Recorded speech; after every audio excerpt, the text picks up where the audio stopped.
तो दोस्तों, कैसे हैं आप लोग। आज जिस मूवी के ट्रेलर का रिव्यू करने जा रहे हैं उसका नाम है कंगुआ, जिसके अंदर दो बिग इंडियन स्टार्स क्लैश होने वाले हैं। एक तो अपने Lord Bobby and second is Surya. तो बिना किसी देरी के शुरू करते हैं। तो ट्रेलर की स्टार्टिंग होती है एक बैकग्राउंड वॉइस से, जो हमें इस पूरे फिक्शनल वर्ल्ड के बारे में बताती है कि इसके अंदर कुछ मिस्ट्रीज़ हैं। उन मिस्ट्रीज़ के बारे में हमें पूरे ट्रेलर में कहीं नहीं पता लगता।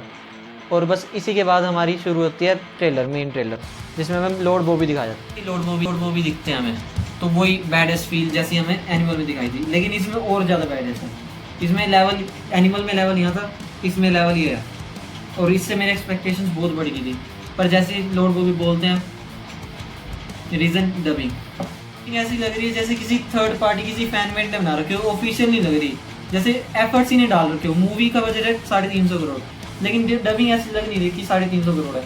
खाली वो भी जोल नहीं, बाकी जितने भी कैरेक्टर्स हैं उन सबकी अगर आप ट्रेलर में डबिंग देखोगे तो फील नहीं आ रही। ऐसा लग रहा है कोई सो के उठ के बोल रहा है। इस टॉपिक को अभी साइड में रखते हैं और आगे ट्रेलर की बात करते हैं। ट्रेलर में अब सीधी सी जो सीनरी है ना, वो टिल्ट कर जाती है। पहले ऑरेंज शेड थी, अब ब्लू हो जाती है, जिससे हमें ये पता लग जाता है कि जो ऑरेंज शेड है वो हमें शो करती है हमारे लॉर्ड बॉबी को, और जो ब्लू शेड है वो हमारे सूर्या को। इससे हमें ये पता लग जाता है कि ये जो कहानी है दो क्लैन के बीच की रिवेंज की आसपास घूमने वाली है पूरी स्टोरी। इसी के साथ ट्रेलर अपनी स्पीड पकड़ लेता है और इसमें कुछ हमें 5-6 एक्शन सीक्वेंस दिखते हैं। उनमें से एक शॉट मेरा फेवरेट है, जिसमें हाथ कटा हुआ दिख रहा होगा आपको। पूरे समुद्र है और उसके अंदर सारे हाथ कट रखे हैं। ये शॉट एक एपिक शॉट है। कुछ मनी शॉट्स के बाद हमें दिखाया जाता है एक नेगेटिव कैरेक्टर, मतलब कि एक साइड कैरेक्टर है।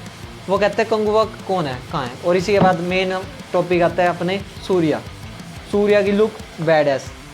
बस डायलॉग भी बढ़िया है, लेकिन वो डबिंग जो करी है ना, बस वही चीज़, डबिंग वाली चीज़ मैंने आपको बता दिया। कुछ शॉट्स के बाद एक शॉट दिखाते हैं जिसके अंदर हमें हमारे सूर्य दिखाते हैं एक लेक के अंदर। बस इतना फेस दिख रहा है और सूर्य के पीछे एक क्रोकोडाइल, जिसका सूर्य ने शिकार कर रखा है।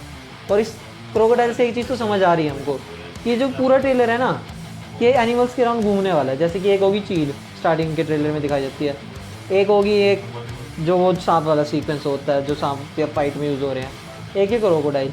तो इससे कुछ ऐसा लग रहा है कि कुछ एनिमल्स के आसपास राउंड होने वाला है ट्रेलर। इसी के बाद हमें ट्रेलर का लास्ट शॉट दिखाया जाता है, जिसके अंदर हमें दिखाया जाता है एक कैरेक्टर दिखाया जाता है। उसका फेस नहीं दिखता, उसके फेस आगे घोड़ा दिखा देते हैं, फेस नहीं दिख रहा उसका। लेकिन जैसे ही उसको कंगुआ देखता है ना, कंगुआ, तो उसके ऐसा फेस बन जाता है जैसे उसी का इंतजार हो कंगुआ को, कि बस कहाँ था ये बंदा। अब ट्रेलर यहीं पर एंड हो जाता है। ट्रेलर को देखने के बाद इतना तो समझ आ जाता है कि ये जो स्टोरी है ना, ये बहुत सालों पुरानी स्टोरी है। और इसके अंदर दो क्लैन के बीच की रिवेंज की स्टोरी है ये मेन। मतलब दो क्लैन होएगा, उनके बीच के क्लैश होएगा और कोई एक जीतेगा, मतलब सूर्या एज अ हीरो। ठीक है, तो एज अ रिव्यू मेरे हिसाब से तो ट्रेलर ठीक था। मतलब कि जिस हिसाब से जितना इसका बजट है उस हिसाब से ट्रेलर नहीं था, इतना कुछ दिखाया नहीं इन्होंने। विजुअल्स इसकी बस एक ही चीज़ थी, जो विजुअल्स थे। इसके साथ चलते हैं हम अपने प्रोज एंड कॉन्स के सेक्शन में। सबसे पहले इसकी प्रोज की बात कर लें तो इसका सबसे बड़ा प्रो है इसकी जो विजुअल्स। जो इसके विजुअल्स हैं वो भाई एक अलग ही लेवल पे स्टैंड करते हैं। जो इसकी सीनरीज हैं, जो इसकी कलर ग्रेडिंग है, जैसे कि वो orange shade Bobby Deol, blue shade Suriya, तो ये बहुत अच्छी बात हो गया।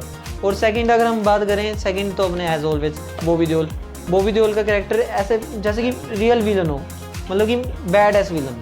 मतलब अगर आप इमेजिन करोगे, अगर बहुत साल पुराने कोई एक झुंड का अगर कोई राजा होता था, वो कैसा होता होगा, तो वो ऐसा होता है जैसे बॉबी देओल है। और सूर्या का तो कुछ नहीं कह सकते हम इतना। थर्ड इसकी अगर मैं बात करूँ तो थर्ड इसका एक म्यूज़िक ठीक है, मतलब कि इतना भी प्रो नहीं है ना इतना वो है, तो म्यूज़िक को हम ठीक रखें। इसके कॉन्स की बात, इसका सबसे बड़ा कॉन्स तो ये हो जाता है जो इसकी डबिंग है। डबिंग मतलब जो रियल लैंग्वेज बोल रहा है वो तो ठीक है, लेकिन इसकी डबिंग यार, जैसे बॉबी देओल है वो खुद अपनी डबिंग कर सकते थे, लेकिन उन्होंने नहीं करी। किसी थर्ड एक्टर को दे रखी है जो मतलब इतने जोर नहीं डाल रहा था डबिंग में। बाकी सूर्या की भी डबिंग में जैसे कि बोलना है, सूर्या एक कुछ बोल रहा है, लेकिन ऐसा लग रहा है जैसे वो चीख रहा है, तो ऐसा लग नहीं रहा, फील नहीं आ रही कि सूर्या कुछ बोल रहा है। सेकंड कौन सा है, सूर्या का कैरेक्टर में ऐसा दिख ही नहीं रहा कि वो हीरो है। ऐसा लग रहा है कि 4-5 हीरो उन्हीं में कि एक हीरो है। मतलब कि ऐसा उभर के जैसे आते नहीं कि एक हीरो हो, जैसे कि क्लैन का लीडर हो, एक महान हो, ऐसा कुछ फील नहीं आ रही इससे।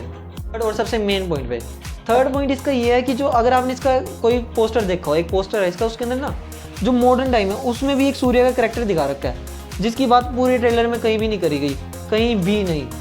तो थोड़ा बहुत तो दिखाना चाहिए था। कोई बंदा अगर ये ट्रेलर देख के जाए मूवी में, और मूवी में उसको ये चीज़ दिखे, बंदा कहेगा मैं तो ट्रेलर में देखा ही नहीं, क्या चीज़ देख रहे हैं ये, किसी और मूवी में तो नहीं आ गया। तो इसकी सबसे बड़ा कॉन्स लगा ट्रेलर का, होप कि नए ट्रेलर में दिखा दें। इसी के साथ प्रोज एंड कॉन्स खत्म होते हैं और वीडियो को यहीं ख़त्म करते हैं। लाइक एंड सब्सक्राइब, मिलते हैं अगली वीडियो में।